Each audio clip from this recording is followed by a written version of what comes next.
All right. I wanted to make a real quick video to introduce this next week's work. We're going to take a side trip from our Cengage material, and we're going to concentrate this week on the AWS Cloud Practitioner certification. So we're here in what would be Module 6. Module 6 is next week. So this week is the Cloud Practitioner certification. There's no Cengage work this week. For this week, I want you, the very first assignment here is to complete a free online course from AWS called AWS Cloud Practitioner Essentials. It's a 4-hour online course, right? So that's the required course that you need to take care of. The link to it is here. It will take you out to AWS Skill Builder. Most likely you'll need to sign in, then you enroll, and then you can go through the course, right? It's just an online course. It is designed to be 4 hours long. I can't remember exactly where it says 4 hours, but I know it says it's 4 hours.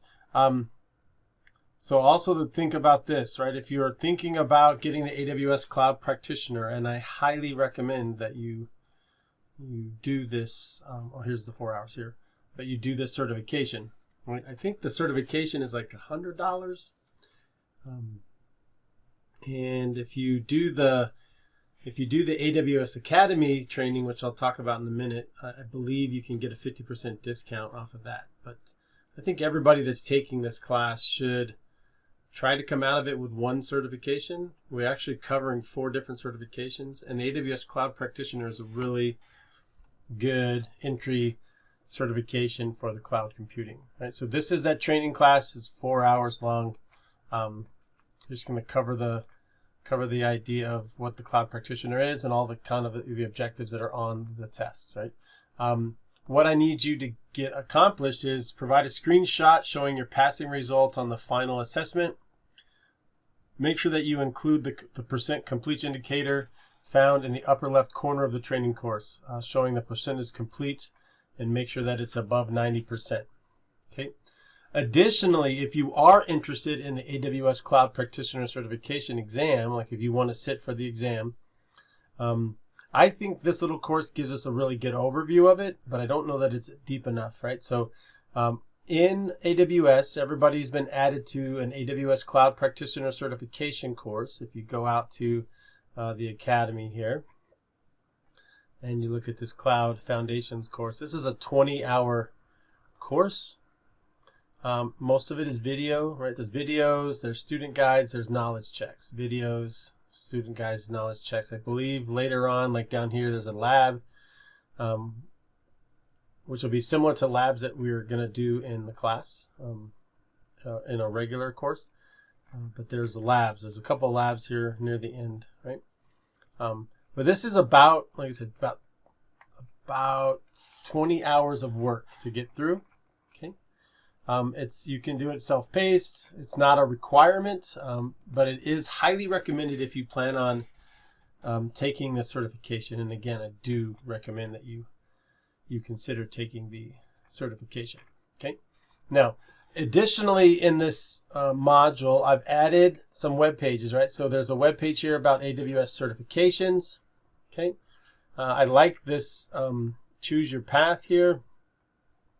And if we scroll down, like most of you are going to be looking at being a solutions architect. So Cloud Practitioner is where you start. Solutions Architect, which is the second cloud class that we teach, is the Solutions Architect. So it's a really good idea to get the practitioner beforehand. That's Associate, Solution Architect Associate, and then Solution Architect Professional. And then they recommend, jumping on the security certification to deep dive into that.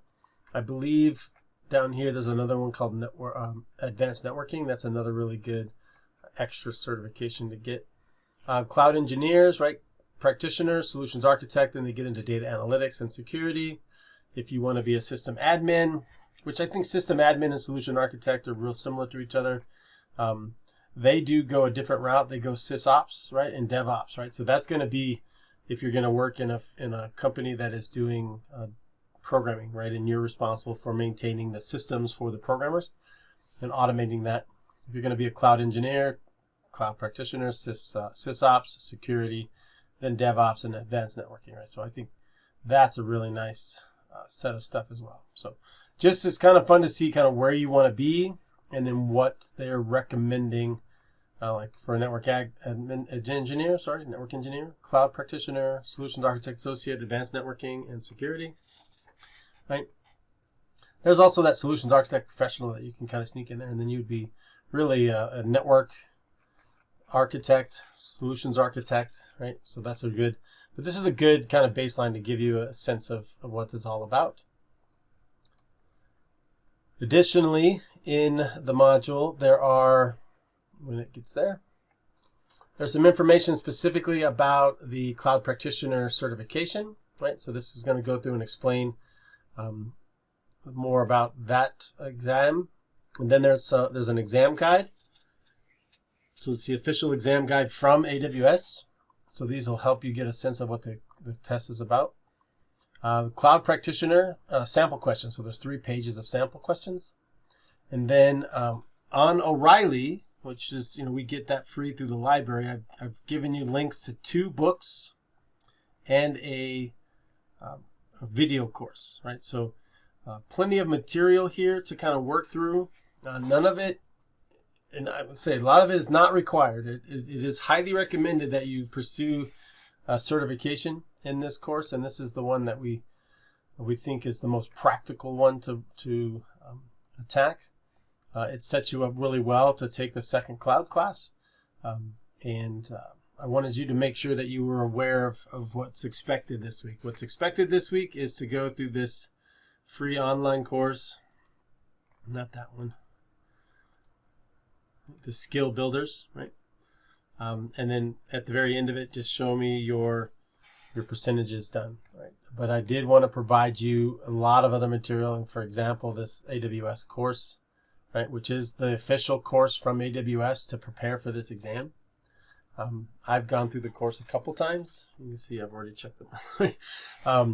I think this is a good course. I've watched this course, I've taken the quizzes, I've done the labs, and I've taken past the exam twice now. Just as part of how I work through my training and certification, so I know what you should expect as a student. So, but I wanted to make sure that you were aware that this week is different. We're not using Cengage this week. We're not doing the typical 3 lab items. This is a week where I want you to concentrate on the AWS Cloud Practitioner certification.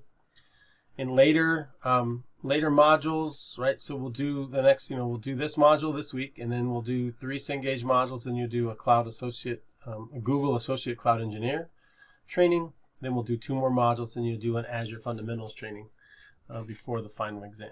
Okay, but that's, I just wanted to make sure that you were aware of what was expected this week, versus going out to Cengage and thinking that you didn't have anything to do, which is not the case. All right.